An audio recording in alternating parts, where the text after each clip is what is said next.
Welcome student, class 8 science unit 18 organization of life part 1 biological organization. இந்த லெசன்னில் learning அப்ஜெக்டிவ்ஸாக என்னென்ன கொடுத்துருக்காங்கன்னு பார்ப்போம்.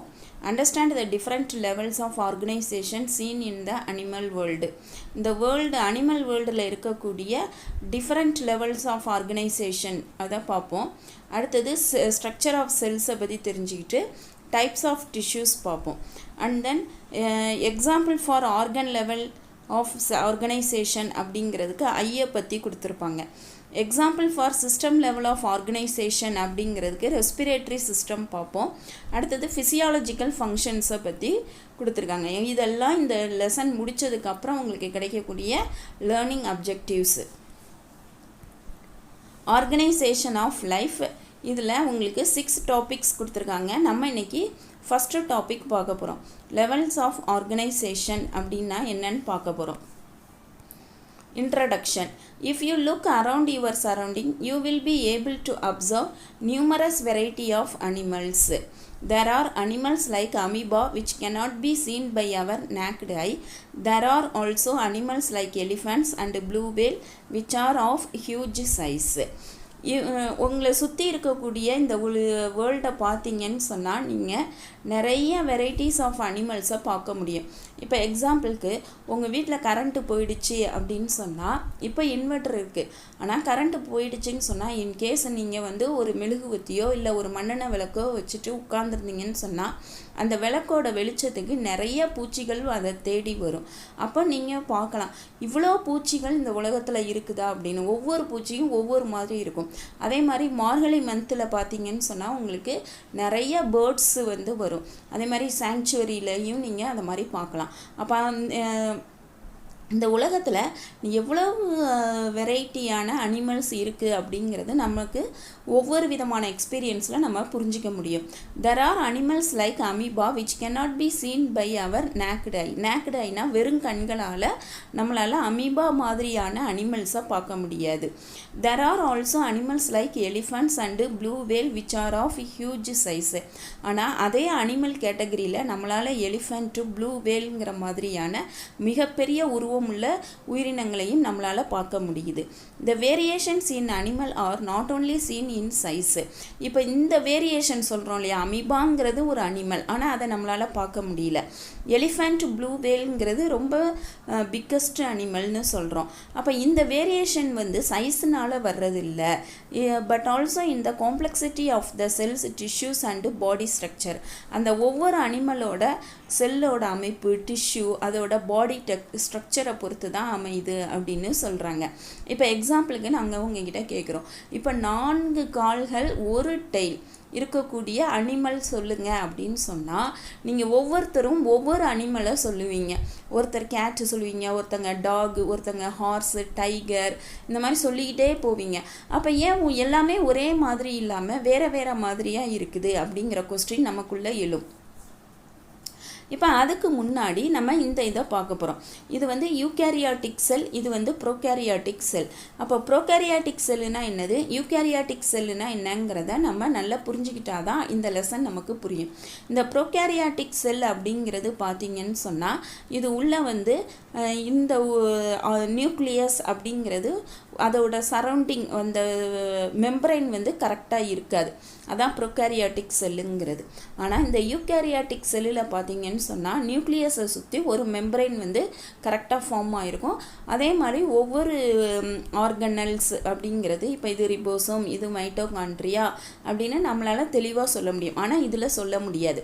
இதை எப்படி நாங்கள் உங்களுக்கு புரிய வைக்கலாம் அப்படின்னு சொன்னால், இப்போ எக்ஸாம்பிளுக்கு இந்த ப்ரோகேரியாட்டிக் அப்படிங்கிறத நீங்கள் ஒரு சின்னதாக இருக்கக்கூடிய ஒரு ரூம் அப்படிங்கிற மாதிரி எடுத்துக்குவோம். இப்போ இந்த யூகேரியாட் அப்படிங்கிறத நீங்கள் ஒரு நல்ல கட்டப்பட்ட ஒரு வீடு அப்படின்னு எடுத்துக்குவோம். இப்போ இந்த ப்ரோகேரியாட் அப்படிங்கிறதுல பார்த்தீங்கன்னா அந்த ஒரு ரூமில் தான் அங்கே வாழக்கூடிய மக்கள் என்ன பண்ணுவாங்கன்னு சொன்னால் அங்கே தான் சமைச்சிக்குவாங்க, அங்கே தான் படுத்து தூங்குவாங்க, படிக்கிறதா இருந்தாலும் அந்த ரூமில் தான் படிப்பாங்க. ஆனால் இங்கே பார்த்தீங்கன்னு சொன்னால் இந்த வீட்டில் இருக்கிறவங்க பார்த்தீங்கன்னா கிச்சனில் தான் சமைப்பாங்க, பெட்ரூமில் தான் படுத்து தூங்குவாங்க.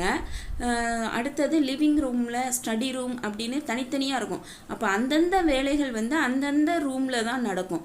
ஆனால் இந்த ப்ரோகேரியாட்னு சொல்லக்கூடிய நான் எக்ஸாம்பிள் சொன்ன இந்த வீட்டில், ஏன்னா அங்கே வசதி இல்லை, ஒரே ஒரு ரூம் மட்டும்தான் இருக்குது. அப்போ அந்த ஒரு ரூமில் தான் எல்லா வேலையுமே நடக்குது. இப்போ உங்களுக்கு புரியும். அப்போ ப்ரோகேரியாட் அப்படிங்கிற செல்லில் பார்த்தீங்கன்னு சொன்னால் இதுதான் வந்து நியூக்ளியஸ் அப்படின்னுலாம் நம்மளால் டிஃபைன் பண்ணி சொல்ல முடியாது. ஆனால் யூகேரியாட் அப்படிங்கிறதுல இதுதான் நியூக்ளியஸ், இதுதான் மைட்டோகாண்ட்ரியா, இதுதான் ரிபோசோம்னு நம்மளால் சொல்ல முடியும். அப்போ கடவுள் வந்து முதல்ல ப்ரோகேரியாட்டை படைச்சு பார்க்குறாரு. அதுக்கு அடுத்ததான் அதில் தன்னோட மிஸ்டேக்ஸை சரி பண்ணி அடுத்து என்ன படைக்கிறாரு, யூகேரியாட் அப்படிங்கிற ஒரு தெளிவான செல்லை வந்து படைக்கிறாரு. அப்போ இந்த ப்ரோகேரியாட் அப்படிங்கிற செல்லில் பார்த்தாலும் உங்களுக்கு யூனிசெல்லுலார், மல்டி செல்லுலார்னு இருக்கும். யூனிசெல்லுலார்னா என்னது, ஒரு செல் மட்டும் இருக்கும். மல்டி செல்லுலார்னா என்னது, நிறைய செல்ஸ் சேர்ந்தது. அதே மாதிரி யூகேரியாட் அப்படிங்கிறதுலையும் யூனிசெல்லுலார், மல்டி செல்லுலார் இருக்கும். இப்போ யூனிசெல்லுலார் யூகேரியாட்டோட யூனிசெல்லுலாருக்கு எக்ஸாம்பிள் அப்படின்னு சொன்னால் நம்ம வந்து பிளான்ட்டை பொறுத்த வரைக்கும் ஈஸ்ட்னு சொல்லலாம், அனிமலை பொறுத்த வரைக்கும் அமீபா அப்படின்னு நம்ம சொல்லலாம். இதை தான் நம்ம அடுத்த இதில் பார்க்க போகிறோம். Based on the structural organization இந்த லெசனோட டைட்டில் பார்த்தீங்கன்னா ஆர்கனைசேஷன் ஆஃப் லைஃப் அப்படின்னு இருக்குது. இப்போ இதோட ரூட் வேர்டு வந்து ஆர்கன் அப்படின்னு ஆரம்பிக்குது. இந்த ஒரு வேர்டை வச்சுக்கிட்டே நம்ம கிட்டத்தட்ட 4 to 5 வேர்ட்ஸு வந்து ஃபார்ம் பண்ண போகிறோம். அந்த ஒவ்வொரு வேர்டுக்கும் கரெக்டான மீனிங் உங்களுக்கு தெரிஞ்சால் மட்டும்தான் இந்த லெசனில் வந்து உங்களால் கண்டினியூ பண்ண முடியும். இப்போ ஆர்கனைசேஷன் அப்படின்னு சொன்னால் ஒரு அமைப்பு அப்படின்னு நீங்கள் எடுத்துக்கலாம். இப்போ based on the structural organization, organisms can be classified into prokaryotes and eukaryotes. ஆர்கனைசேஷனை பொறுத்து ஆர்கானிசம் அப்படின்னு சொன்னால் உயிர் அப்படின்னு அர்த்தம், ஆர்கனைசேஷன் அப்படின்னு சொன்னால் அமைப்பு அப்படின்னு அர்த்தம். அப்போ ஒவ்வொரு உயிரையும் நம்ம இது ப்ரோகேரியாட் செல்னால் ஆனது, இது யூகேரியாட் செல்னால் ஆனது அப்படின்னு நம்மளால் வகைப்படுத்த முடியும். In some organism like bacteria, cyanobacteria and mycoplasma the true nucleus is absent. அதான் ப்ரோகேரியோட் அப்படின்னு நம்ம சொல்லியிருந்தோம். அப்போ ப்ரோகேரியாட்டுக்கு எக்ஸாம்பிள் கேட்டாங்கன்னா நீங்கள் எதெல்லாம் எழுதலாம், பாக்டீரியா, சைனோபாக்டீரியா, மைக்கோபிளாஸ்மான்னு எழுதலாம். These organisms are called prokaryotes. However, organisms like plant and animals have cells with a well-defined nucleus covered by membrane. இப்போ தான் கொஞ்சம் நேரத்துக்கு முன்னாடி பார்த்தோம் நம்ம அந்த யூகேரியாட் செல்லுங்கிறது எப்படி இருக்கும் அப்படின்னா well-defined nucleus covered by membrane அப்படின்னு இருக்கும். So these organisms are called eukaryotes. Some organisms have a single cell body. ஒரு சிங்கிள் செல் பாடியிலேயே எல்லா வேலைகளும் அதில் தெளிவாக நடந்துடும். அந்த ஒரு செல்லே கரெக்டாக வாழ்ந்து முடிச்சுட்டு போயிடும். ஆனால் நம்ம அப்படி கிடையாது, நிறையா செல்ஸ் சேர்ந்தால் தான் மனிதன் உருவாக முடியும். அப்போ அது என்னென்னு பார்ப்போம். இப்போ முதல்ல வந்து யூனிசெல்லுலாரை நம்ம பார்த்துட்டு வந்துடுவோம். Some organisms have a single cell body. They are called as unicellular organism. Example yeast and amoeba. அப்போ இதுதான் எக்ஸாம்பிளாக கொடுக்குறாங்க. Organism such as plants and animals and human beings are made of large number of cells and they are called multicellular organism. அப்போ multicellular ஆர்கானிசம்க்கு நம்ம plant, animal, human அப்படின்னு நம்ம example கொடுத்துக்கிட்டே போகலாம். இப்போ யூனிசெல்லுலாரில் இருக்கக்கூடிய ஈஸ்ட்டு எப்படி இந்த உலகத்தில் வாழ்ந்துட்டு போகுதோ அதே மாதிரி தான் இந்த ஹியூமன் பீயிங்கும் வாழ்ந்துட்டு போகிறாங்க. ஆனால் இது வந்து யூனிசெல்லுலார், ஹியூமன் பீயிங் வந்து மல்டி செல்லுலார். அப்போ நம்ம ஃப்ளோ சார்ட் எப்படி போடலாம் அப்படின்னு சொன்னால் அந்த ஸ்ட்ரக்சரல் ஆர்கனைசேஷனை வந்து 2ஆக பிரிக்கிறோம், ப்ரோகேரியாட் இன்னொன்று யூகேரியாட். ப்ரோகேரியாட்டை நம்ம யூனிசெல்லுலார், மல்டி செல்லுலார்னு பிரிக்கலாம். ஆனால் உங்கள் புக்கில் அதை பற்றின இம்பார்ட்டன்ஸ் இல்லைன்னா நம்ம அடுத்து யூகேரியாட்டுக்கு டெவலப் ஆகிறோம். யூகேரியாட்டை நம்ம யூனிசெல்லுலார், மல்டி செல்லுலார்னு பிரிக்கிறோம். யூனிசெல்லுலாருக்கு எக்ஸாம்பிள் ஈஸ்ட், அமீபான்னு சொல்கிறோம். மல்டி செல்லுலாருக்கு எக்ஸாம்பிள் வந்து பிளான்ட், அனிமல், ஹியூமன் பீயிங் சொல்கிறோம். In this lesson let us learn about different levels of organisation of living organism with suitable example. இந்த லெசனை பொறுத்த வரைக்கும் நம்ம வந்து ஆர்கனைசேஷன் ஆஃப் லிவிங் ஆர்கானிசம், இந்த உயிரியோட அமைப்பை பற்றி நம்ம பார்க்க போகிறோம், எக்ஸாம்பிள்ஸோட பார்க்க போகிறோம். அப்போ ஆர்கனைசேஷன்னா என்னது, ஆர்கானிசம்னா என்னன்னு உங்களுக்கு புரிஞ்சிருக்கும். 18.1 பயாலஜிக்கல் ஆர்கனைசேஷன். இப்போ தான் நம்ம டாபிக் உள்ளே போகிறோம். ஃபஸ்ட்டு டாபிக் இன்றைக்கி பார்க்குறோம். Biological organisation start with submicroscopic molecular level and passes through microscopic cellular level and the microscopic or macroscopic organism level. இப்போ இந்த பயாலஜிக்கல் ஆர்கனைசேஷன் இருக்கு இல்லையா, இந்த உயிரியல் அமைப்பு அப்படிங்கிறத எப்படி ஸ்டார்ட் பண்ணுறாங்கன்னு சொன்னால், சப் மைக்ரோஸ்கோபிக் மாலிகுலார் லெவலில் ஆரம்பித்து அது எப்படி பாஸ் ஆகுது, மைக்ரோஸ்கோபிக் செல்லுலார் லெவலுக்கு போய் மேக்ரோஸ்கோபிக் ஆர்கானிசம் லெவல் வரைக்கும் வருது. அதாவது இதை எப்படி நீங்கள் எடுத்துக்கலான்னு சொன்னால், இப்போது கடவுள் வந்து கிருஷ்ணர் நம்ம எடுத்துக்கிறோம். இப்போ அவர் என்ன பண்ணுறாரு, ஒரு அவதாரம் எடுக்கிறாரு. சின்ன குழந்தையா 3 அடி உயரத்தில் போய் கேரளாவில் மகாபலி கிட்ட போய் கேட்குறாரு, எனக்கு 3 அடியில் நிலம் வேணும் அப்படின்னு கேட்குறாரு. கேட்ட உடனே சின்ன குழந்தை பையன் மாதிரி தானே இருக்குது, சின்ன கால் தானே அப்படின்னு நினச்சிட்டு அவர் என்ன பண்ணிடுறாரு, ஓகே நான் கொடுத்துட்றேன்னு சொல்கிறாரு. ஆனால் அவர் என்ன பண்ணுறாரு, விஸ்வரூபம் எடுத்து 1 அடி எடுத்துட்டு 3வது அடி 2 அடி அளந்துட்டு 3வது அடிக்கு இடம் இல்லை அப்படின்னு சொன்ன உடனே அவர் என்ன பண்ணுறாரு, தன்னோட தலையை வந்து கொடுக்குறாரு. அப்போ நீங்கள் இதில் என்ன தெரிஞ்சுக்கிறீங்கன்னு சொன்னால், முதல்ல சின்னதாக வந்து விஸ்வரூபம் எடுக்கிறது. அப்போ அதே மாதிரி அந்த சின்ன உருவம்ங்கிறது தான் இந்த சப் மைக்ரோஸ்கோபிக், அந்த பெரிய உருவம்ங்கிறது தான் இந்த மேக்ரோஸ்கோபிக் ஆர்கானிசம் லெவல் அப்படிங்கிறது. அப்போ அந்த சப் மைக்ரோஸ்கோபிக் மாலிகுலர் லெவல்லையும் இந்த உயிரினங்களில் நம்ம எடுத்து அதை வந்து மேக்ரோஸ்கோபிக் ஆர்கானிசம் லெவல் வரைக்கும் இவங்க வந்து அந்த பயாலஜிக்கல் ஆர்கனைசேஷன் ஸ்டார்ட் ஆகி இந்த லெவலுக்கு வந்துட்டுருக்கு. Finally it ends in ecosystem. அதுக்கப்புறம் அது எப்படி வந்து முடியுது, ஈகோசிஸ்டம் அண்டு த பயோஸ்பியரில் வந்து முடியுது. இப்போ ஈகோசிஸ்டம்ங்கிறது நம்மளை சுற்றி இருக்கக்கூடிய இது. பயோஸ்பியர் அப்படிங்கிறதுனா முதல்ல சயின்டிஸ்ட் வந்து இந்த வேர்ல்டை வந்து 3 ஸ்பியராக பிரித்தாங்க. அதாவது அட்மாஸ்பியர், ஏர் இருந்தால் அதை அட்மாஸ்பியர்னோ, லேண்டு இருந்தால் அதை லித்தோஸ்பியர் அப்படின்னோ, வாட்டர் இருந்தால் ஹைட்ரோஸ்பியர் அப்படின்னு சொல்லுவாங்க. இப்போ நான் சொல்லும்போது நீங்கள் அட்மாஸ்பியர் அப்படின்னு சொன்னால், இப்போ வானத்தில் இருக்கக்கூடிய பேர்ட்ஸை நீங்கள் நினச்சிக்கலாம். லித்தோஸ்பியர் அப்படின்னு சொன்னால் லேண்டில் இருக்கக்கூடிய அனிமல்ஸு, ஹில்ஸ், ட்ரீஸ், அதை இமேஜின் பண்ணிக்கலாம். ஹைட்ரோஸ்பியர்னு சொன்னால் வாட்டரில் இருக்கக்கூடிய ஃபிஷ்ஷு, இதெல்லாம் நீங்கள் கற்பனை பண்ணிக்கோங்க. அப்போ பயோஸ்பியர்னால் என்ன அப்படின்னு சொன்னால், இந்த 3ஐயும் டிபெண்ட் பண்ணி இருக்கக்கூடிய உயிரினங்களை தான் நம்ம என்னன்னு சொல்கிறோம், பயோஸ்பியர். இப்போ அதுக்கு பெஸ்ட்டு எக்ஸாம்பிள் ஹியூமன் எடுத்துக்கலாம். இப்போ ஹியூமன் வந்து இந்த 3 ஸ்பியரும் இல்லாமல் இருக்கவே முடியாது. இப்போ அட்மாஸ்பியரில் இருக்கக்கூடிய ஏரை டிபெண்ட் பண்ணணும், லேண்டில் தான் ஹியூமன் இருக்க முடியும். அடுத்தது வாட்டருக்கு அவருங்க ஹைட்ரோஸ்பியரை டிபெண்ட் பண்ணுறாங்க. அப்போ 4ஆவதாக இருக்கக்கூடிய ஸ்பியர் தான் இந்த பயோஸ்பியர். அப்போது அந்த பயாலஜிக்கல் ஆர்கனைசேஷனுங்கிறது சப் மைக்ரோஸ்கோபிக் லெவலில் ஆரம்பித்து மேக்ரோஸ்கோபிக் ஆர்கானிசம் லெவலுக்கு வருது. ஆனால் இது எதில் வந்து எண்ட் ஆகுது, இந்த வேர்ல்டில் ஈகோசிஸ்டம் அண்டு பயோஸ்பியரில் வந்து எண்ட் ஆகுது. Thus, biological organization shows the hierarchy in organization level from simple to more complex. அப்போ இதிலேருந்து இந்த பயாலஜிக்கல் ஆர்கனைசேஷன் நமக்கு என்ன சொல்ல வருதுன்னு சொன்னால், எதுவாக இருந்தாலும் ஒரு ஹைரார்க்கியில் தான் இருக்கணும் அப்படின்னு சொல்கிறாங்க. இப்போ நீங்களே ஃபஸ்ட்டு ஸ்கூலுக்கு ஜாயின் பண்ண வர்றீங்க அப்படின்னு சொன்னால், ஒரு 3 வயசில் வர்றீங்கன்னு சொன்னால் உங்களை நேராக கொண்டு போய் 2nd ஸ்டாண்டர்டில் உட்கார வைக்க மாட்டாங்க. எல்கேஜி, யூகேஜி, ஃபஸ்ட் ஸ்டாண்டர்ட், அப்படியே ஒரு ஹைரார்க்கியல் ஆர்டர் உங்கள் ஏஜுக்கு தகுந்த நாலேஜுக்கு தகுந்த கிளாஸ் ஸ்டாண்டர்டில் தான் அந்த ஸ்கூலில் உங்களுக்கு அட்மிஷன் கொடுப்பாங்க. அப்போ அந்த ஹைரார்க்கி வந்து கரெக்டாக இருக்கணுங்கிறாங்க. அதாவது ஃப்ரம் சிம்பிள் டு மோர் காம்ப்ளெக்ஸில் இந்த ஆர்கனைசேஷன் லெவல் போகுது அப்படிங்கிறதான் இதில் நம்ம புரிஞ்சிக்க வேண்டிய விஷயம். The hierarchy in biological organization reveals that atoms are the lowest unit of submicroscopic level. அப்போது சப்மைக்ரோஸ்கோபிக் லெவலை பொறுத்த வரைக்கும் ஆட்டம் தான் மிக சின்ன பொருள் அப்படின்னு சொல்கிறாங்க. அப்படின்னா மைக்ரோஸ்கோபிக் லெவலுக்கு எது சின்னதாக இருந்திருக்கும், செல் அப்படின்னு சொல்கிறாங்க. இப்போ இதை எப்படி ஞாபகம் வச்சுக்கிங்கன்னா, மைக்ரோஸ்கோப்பை வச்சு நீங்கள் செல்லை தான் பார்க்க முடியும். உள்ளே இருக்கக்கூடிய ஆட்டம் பார்க்கணுன்னா நம்ம இன்னும் டீப்பாக போகணும் அப்படிங்கிறது. Atoms combine to form molecule which undergo chemical reaction to form organelles of the cells.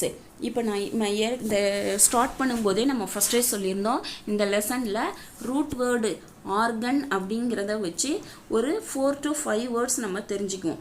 இப்போதைக்கு நம்ம 2 வேர்டுக்கான மீனிங் தெரிஞ்சிருக்கோம். ஆர்கனைசேஷன் அப்படின்னு சொன்னால் அமைப்பு அப்படின்னு சொல்லியிருந்தோம். ஆர்கானிசம்னு சொன்னால் உயிர் அப்படின்னு சொல்லியிருந்தோம். இந்த ஆர்கனல்ஸ் அப்படின்னு சொன்னால் அந்த செல்லில் இருக்கக்கூடிய ஒவ்வொரு பார்ட்டுக்கும் பேர் ஆர்கனல்ஸ் அப்படின்னு அவங்க சொல்கிறாங்க. அப்போ atoms combine to form molecules. இது நமக்கு தெரியும். ஆட்டம்ஸ் ஒன்று சேர்ந்தால் மாலிகுல் ஃபார்ம் ஆகும். அது ஒரு கெமிக்கல் ரியாக்ஷனுக்கு உட்பட்டுச்சு அப்படின்னு சொன்னால் அது செல்லோட ஆர்கனல்ஸாக உருவாயிடும். அப்போ எந்த அளவுக்கு நம்மக்கிட்ட மைக்ரோஸ்கோப்பு நல்லா இருந்தால் மட்டும்தான் நம்ம இதெல்லாம் பார்க்க முடியும். Several organelles are contained in the cell. அப்போ ஆர்கனல்ஸ் எங்கே இருக்கும் அப்படின்னு சொன்னால் அது செல்லுக்குள்ளார இருக்கும். A group of cell which are similar and meant for specific functions constitute a tissue. அப்போ இந்த செல்ஸ் எல்லாம் ஒன்று சேர்ந்தால் உங்களுக்கு tissue ஃபார்ம் ஆகும். Several tissues together contributing to some specific function inside the body constitute an organ. அந்த tissues எல்லாம் ஒன்று சேர்ந்து ஒரு பர்டிகுலர் ஃபங்க்ஷனை செய்யணும் அப்படின்னு சொன்னால் அது ஒரு ஆர்கனாக ஃபார்ம் ஆகும் அப்படின்னு சொல்கிறாங்க. இப்போ உங்கள் கிளாஸில் ஒரு 30 ஸ்டூடெண்ட் இருக்காங்க. ஒரு பர்டிகுலராக ஒரு போர்டில், ஒரு பெரிய போர்டில் உங்களை ஒரு நேச்சுரல் சீன் வரைய சொல்கிறாங்கன்னு வச்சுக்குவோம். அப்போ என்ன பண்ணுவாங்க, உங்கள் டீச்சர்ஸ் ஒர்க்கு கொடுத்துருவாங்க. நீங்கள் ஹில்ஸ் வரையணும், நீங்கள் ட்ரீஸ் வரையணும், நீங்கள் ரிவர் வரையணும், ஒருத்தங்க போட்டு வரையணும் அப்படின்னு சொல்கிறப்போ அப்போது ட்ரீ வரையக்கூடிய ஸ்டூடெண்ட் எல்லாம் ஒன்று சேர்ந்துருவாங்க, பிளான்ட் வரையக்கூடிய ஸ்டூடெண்ட் எல்லாம் ஒன்று சேருவாங்க, ரிவர் வரையக்கூடிய ஸ்டூடெண்ட் எல்லாம் ஒன்று சேருவாங்க. அப்போது அந்த வேலையை பிரித்து செய்யும்போது யார் எந்த வேலையை செய்கிறாங்களோ அவங்கெல்லாம் ஒன்று சேர்ந்துக்கிற மாதிரி அந்த டிஷ்யூஸ் ஒன்று சேர்ந்து எந்த மாதிரியான ஃபங்க்ஷனை பண்ண போகிறோமோ அந்த இடத்துல ஒன்று சேரும்போது அந்தந்த மாதிரியான ஆர்கன் அந்த இடத்துல ஃபார்ம் ஆகும். Many organs acting together to perform a specific life process constitute an organ system. அப்போ அந்த ஆர்கன்ஸ் ஒன்று சேரும்போது உங்களுக்கு ஆர்கன் சிஸ்டம் கிடைச்சிடுது. இப்போ எக்ஸாம்பிளுக்கு இப்போ நீங்கள் கம்ப்யூட்டர் எடுத்துக்கிறீங்கன்னு வச்சுக்கோம். இப்போ நீங்கள் மானிட்டர் தனியாக இருக்குது, கீபோர்டு தனியாக இருக்குது, CPU தனியாக இருக்குது அப்படிங்கிறது ஆர்கன். அந்த எல்லாம் கனெக்ஷன் கொடுத்த உடனே உங்களுக்கு என்ன ஃபார்ம் ஆகிடுது, ஒரு ஆர்கன் சிஸ்டம் அந்த இடத்துல ஃபார்ம் ஆகுது. Several organ system together constitute the organism. அந்த ஆர்கன் சிஸ்டம் ஒன்று சேர்ந்தால் உங்களுக்கு ஆர்கானிசம் ஃபார்ம் ஆகும். We see that several systems are present in an organism and they are required to perform diverse life process in multicellular organism. இப்போ இந்த நிறைய organ system இருக்குது இல்லையா, இதெல்லாம் அந்த ஆர்கானிசமில் இருக்குது. அது எல்லாமே மல்டி செல்லுலார் ஆர்கானிசமில் தான் இருக்கும் அப்படின்னு சொல்கிறாங்க. From lower organism to higher organism life has passed through simple to complex structural hierarchical level. இப்போ சிம்பிள் ஆர்கானிசம்னு, அதாவது லோயர் ஆர்கானிசம் அப்படின்னு சொல்லக்கூடிய ஒரு சின்ன புழுவை கூட நீங்கள் எடுத்துக்கலாம். ஹையர் ஆர்கானிசம்னு சொல்லக்கூடிய மனிதனை நீங்கள் எடுத்துக்கோங்க. அப்போ அவங்க எல்லாருக்குமே சிம்பிள் ஆரம்பித்து காம்ப்ளெக்ஸில் இருக்கக்கூடிய ஹைரார்கிக்கலாக இருக்கக்கூடிய ஸ்ட்ரக்சரல் லெவல் இருக்கும் அப்படிங்கிறதான் இவங்க சொல்ல வராங்க. The pictorial representation of biological organization is shown in figure 18.1. இப்போ நாங்கள் இவ்வளோ நேரம் எக்ஸ்பிளைன் பண்ணது உங்களுக்கு புரியலை அப்படின்னு சொன்னால் 1000 வார்த்தைகள் சொல்லி புரிய வைக்காததை ஒரு படம் புரிய வச்சிடும். இப்போ இந்த பிக்சரை பார்த்தீங்கன்னா உங்களுக்கு நல்லாவே புரிஞ்சிடும். இப்போ இந்த பிக்சரில் பார்த்தீங்கன்னு சொன்னால் செல் கொடுத்துருக்காங்க. ஆனால் நம்ம இந்த பேரா பார்க்கும்போது என்ன சொல்லியிருந்தோம் அப்படின்னு சொன்னால், அதாவது ஆட்டம்ஸ் எல்லாமே ஒன்று சேர்ந்து மாலிகுல் ஃபார்ம் ஆகும்னு சொல்லியிருந்தோமா. அப்போ அந்த மாலிகுல் ஒரு கெமிக்கல் ரியாக்ஷனுக்கு உட்படுத்தப்படும் போது ஆர்கனல்ஸ் ஃபார்ம் ஆகும். அதுதான் இந்த மைட்டோகாண்ட்ரியா, நியூக்ளியஸ், ரிபோசோம், கோல்கி பாடிஸ் அப்படின்னு சொல்லக்கூடிய இது ஒரு ஆர்கனல்ஸ், இது ஒரு ஆர்கனல்ஸ், இது ஒரு ஆர்கனல்ஸ் அப்படின்னு நம்ம சொல்கிறோம். இப்போ இந்த ஆர்கனல்ஸ் எல்லாம் எங்கே வந்துடும் அப்படின்னு சொன்னால் செல்லுக்குள்ளார வந்துடுது. அப்போ உங்களுக்கு செல்ஸ் எல்லாம் ஒன்று சேர்ந்து டிஷ்யூஸ் ஃபார்ம் ஆகுது. இப்போ ஒவ்வொரு டிஷ்யூவும் ஒவ்வொரு விதமான வேலைகளை செய்யும், அதுக்கு மாதிரி ஃபார்ம் ஆகும். அந்த டிஷ்யூஸ் ஒன்று சேர்ந்தால் உங்களுக்கு ஆர்கன் ஃபார்ம் ஆகும். என்ன ஆர்கன்? கிட்னி, லிவர், அந்த மாதிரி உங்களுக்கு ஃபார்ம் ஆகும். இப்போ ஹியூமனை பொறுத்த வரைக்கும் 5 ஆர்கன் ஆர்கன்ஸ் வந்து இம்பார்ட்டண்ட்டாக இருக்கும். இந்த ஆர்கன்ஸ் வந்து ஆர்கன் சிஸ்டமாக ஃபார்ம் ஆகும். இப்போ இந்த ஆர்கன் சிஸ்டம் அப்படின்னு சொன்னால், இப்போ எக்ஸாம்பிளுக்கு மனிதனுக்கு பார்த்தீங்க அப்படின்னு சொன்னால் 11 ஆர்கன் சிஸ்டம் இருந்தால் மட்டும்தான் ஒரு மனிதன் வந்து முழுமையடைய முடியும். இப்போ நீங்கள் ரெஸ்பிரேட்டரி சிஸ்டம், டைஜஸ்டிவ் சிஸ்டம் அப்படின்னு சொல்லி படிச்சுட்டு வந்திருப்பீங்க. இப்போ எக்ஸாம்பிளுக்கு டைஜஸ்டிவ் சிஸ்டம் அப்படின்னு சொன்னால், அது சாப்பிட்ற சாப்பாட்டிலிருந்து கடைசியாக அது கழிவை வெளியேற்றுற வரைக்கும் என்னென்ன உறுப்புகள் அதுக்கு தேவைப்படுதோ அதை எல்லாத்தையும் நம்ம ஆர்கன் சிஸ்டம் அப்படின்னு சொல்லிடுவோம். இப்போ எக்ஸாம்பிளுக்கு இங்கே மவுத்தில் ஆரம்பித்து எல்லாமே கரெக்டாக நடக்கும். அப்போ உணவு செரிமானம் ஆகி எல்லா செல்ஸுக்கும் அனுப்புனது போக இந்த கழிவு வந்து ஆனஸ் மூலமாக வெளியாகும். அப்போ மவுத்தில் ஆரம்பித்து ஆனஸ் வரைக்கும் உள்ளதை தான் இவங்க வந்து டைஜஸ்டிவ் சிஸ்டமில் கொண்டு வருவாங்க, ஆர்கன் சிஸ்டம்.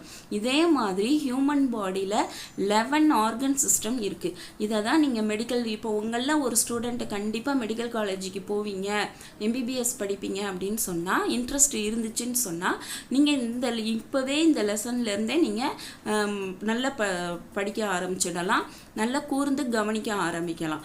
இப்போ நீங்கள் பார்த்தீங்கன்னா இந்த ஆர்கன் சிஸ்டம்னு ஒரு ஆர்கன் சிஸ்டமை இங்கே காமிச்சிருக்காங்க. இந்த 11 ஆர்கன் சிஸ்டம் சேர்ந்தது தான் இந்த ஆர்கானிசம். அப்போ நம்ம லெசன் ஸ்டார்ட் பண்ணும்போது சொல்லியிருந்தோம், ஒரு ரூட் வேர்டு ஆர்கன், அதை வச்சு நிறைய கிட்டத்தட்ட ஒரு 4 to 5 வேர்ட்ஸ் உங்களுக்கு இதில் புரிய வைக்கிறாங்க. ஆர்கனைசேஷன் அப்படின்னு சொன்னால் அமைப்பு அப்படின்னு பேர். இப்போ இதில் உள்ளது என்னது, ஆர்கனல்ஸ் அப்படின்னு சொன்னால் செல்லில் இருக்கக்கூடிய ஒவ்வொரு உறுப்பையும் நம்ம ஆர்கனல்ஸ் அப்படின்னு சொல்கிறோம். அடுத்ததான் என்ன சொல்லியிருக்காங்க, ஆர்கன் அப்படின்னு சொல்கிறாங்க. அப்போ கிட்னி, லிவர் இதெல்லாம் ஆர்கன். அந்த ஒரு வேலையை செய்கிறதுக்கு என்னென்ன ஆர்கன் ஒன்று சேருதோ அதை ஆர்கன் சிஸ்டம் அப்படின்னு சொல்கிறோம். அந்த ஆர்கன் சிஸ்டம் எல்லாம் சேர்ந்ததை ஆர்கானிசம், ஒரு உயிரி அப்படின்னு நம்ம சொல்கிறோம். அப்போ ஆர்கன்கிறதுலேருந்து நீங்கள் 5 வேர்ட்ஸ் கற்றுக்கிறீங்க. Organisation, organelles, organ, organ system, organism அப்படின்னு நீங்கள் கற்றுக்கிறீங்க. இன்றைக்கி இந்த வீடியோவில் நம்ம ஆர்கனைசேஷன்னா என்னன்னு சொல்லி பார்த்தோம். இந்த ஸ்ட்ரக்சரை வந்து ஆர்கனைசேஷன் ஆஃப் ஸ்ட்ரக்சர் அப்படிங்கிறத ப்ரோகேரியாட்டிக், யூகேரியாட்டிக்னு 2ஆக பிரிக்கிறாங்க. ப்ரோகேரியாட்டிக்கில் வந்து ஆர்கனல்ஸ் வந்து தெளிவாக இருக்காது, யூகேரியாட்டிக்கில் வந்து ஆர்கனல்ஸ் வந்து தெளிவாக இருக்கும். இதில் யூனிசெல்லுலாருக்கும் மல்டி செல்லுலாரும் இருக்கும். யூனிசெல்லுலாருக்கு வந்து ஈஸ்ட், அமீபா வந்து எக்ஸாம்பிள். மல்டி செல்லுலாருக்கு வந்து பிளான்ட்டு, அனிமல், ஹியூமன் பீயிங்கை வந்து நம்ம எக்ஸாம்பிளாக சொல்லலாம். இந்த பயாலஜிக்கல் ஆர்கனைசேஷன் அப்படிங்கிறதுல வந்து ஆட்டம்ஸ் ஒன்று சேர்ந்து வந்து உங்களுக்கு மாலிகுல் ஃபார்ம் ஆகும். அது ஒரு கெமிக்கல் ரியாக்ஷனுக்கு உட்படும் போது அங்கே ஆர்கனல்ஸ் ஃபார்ம் ஆகும். அந்த ஆர்கனல்ஸ் எல்லாம் வந்து ஒரு செல்லுக்குள்ளே வந்து உட்காரும். செல்ஸ் ஒன்று சேர்ந்தால் டிஷ்யூஸ் கிடைக்கும், டிஷ்யூஸ் ஒன்று சேர்ந்தால் ஆர்கன் கிடைக்கும். ஆர்கன்ஸ் வந்து ஒரு ஃபங்க்ஷன்ஸ் பண்ணும்போது என்னென்ன ஆர்கன்ஸ் ஒன்று சேருதோ அதை ஆர்கன் சிஸ்டம்னு சொல்கிறோம். எல்லா ஆர்கன் சிஸ்டத்தையும் சேர்ந்து ஒரு ஆர்கானிசம், ஒரு உயிரி ஃபார்ம் ஆகுது அப்படிங்கிறத இந்த லெசனில் இந்த வீடியோவில் நம்ம பார்த்துருக்கோம். இந்த செல்லுனா என்னன்னு சொல்லி பார்ப்போம். Thank you student.